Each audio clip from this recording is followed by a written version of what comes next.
टूट गए हैं। तो मकान टूटने पर ये चूंकि ग्रामीण विकास विभाग मेरे पास ही है, 1,30,000 रुपया जो सीधे प्रधानमंत्री आवास योजना के अंतर्गत आते, जिनके मकान टूट गए हैं उनको मकान देने के लिए उसकी व्यवस्था है, तो वो आप इंतजाम करेंगे ही।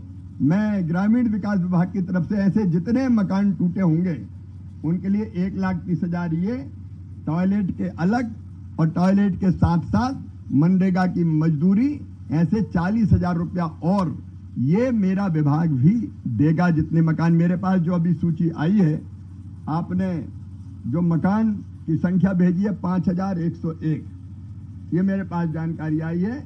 मैं यहां से जाते ही इन मकानों की स्वीकृति 5,101 की दे दूंगा। मेरे विभाग का काम है ताकि जिनके घर टूटे हैं उनको ये राशि मिल जाए। मिर्च और बाकी फसलें भी खराब हुई है, तो एक तो जो धान खराब हुई है जिसका बीमा हुआ है फसल बीमा योजना, तो मेरे अधिकारियां बैठे हैं, राज्य सरकार भी उसका आकलन कर रही है।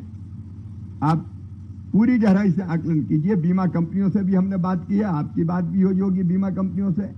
लगभग 60,000 किसानों का बीमा है, उनको लगभग पूरी भरपाई। मैं टीम लेके इसलिए आया हूं कि कोई उसमें कोताही ना हो, कोई गड़बड़ ना हो, क्योंकि इस समय जरा भी लापरवाही या कोताही किसान के साथ अन्याय होगा और ऐसा अन्याय करना पाप है, पाप। तो वो किसी भी कीमत पर ना हो। लगभग हम बीमित किसानों की नुकसान का लगभग भरपाई की स्थिति हम पैदा कर देंगे फसल बीमा योजना के माध्यम से। तो वो हमारे अधिकारी यहाँ आए हैं, वो खुद देखेंगे बीमा कंपनियों के साथ, तो मैं भी बैठूंगा ताकि लिबरली किसानों को हम ठीक से राहत की राशि जो वो मिलेगी, उसके अलावा फसल बीमा योजना की राशि हम देने का काम कर सकें। हमारी जो सब्जियां और बागवानी फसलें हैं उसके लिए भी हमारा सिंचित क्षेत्र में 17,000 रुपये प्रति हेक्टेयर का प्रावधान है, तो उसका भी प्रावधान है 22,500 रुपया प्रति हेक्टेयर। ये जो हमारी कृषि वानिकी की फसलें उसके लिए प्रावधान है।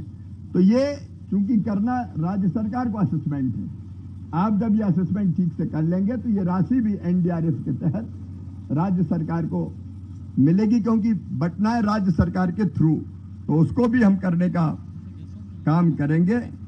पशु में भी अगर गाय बैल भैंस बह गए हैं तो दुधारू पशु जैसे भैंस गाय उनमें 37,500 रुपया, और घोड़ा बैल जैसी अगर कोई है तो 32,000 रुपया, और बछड़ा या टट्टू या खच्चर या छोटे जो रहते हैं उनके लिए 20,000 रुपया का प्रावधान है। ये मैं इसलिए बता रहा हूं कि प्रावधान किया गया है, और पूरा आकलन करने के बाद जिनके पशु मरे होंगे उनको ये राशि दी जाएगी, ताकि पशु अगर चले गए तो उसकी भी क्षतिपूर्ति करने का हम लोग एक सीमा तक काम करें, तो वो भी निश्चित तौर पर किया जाएगा। यहाँ चूंकि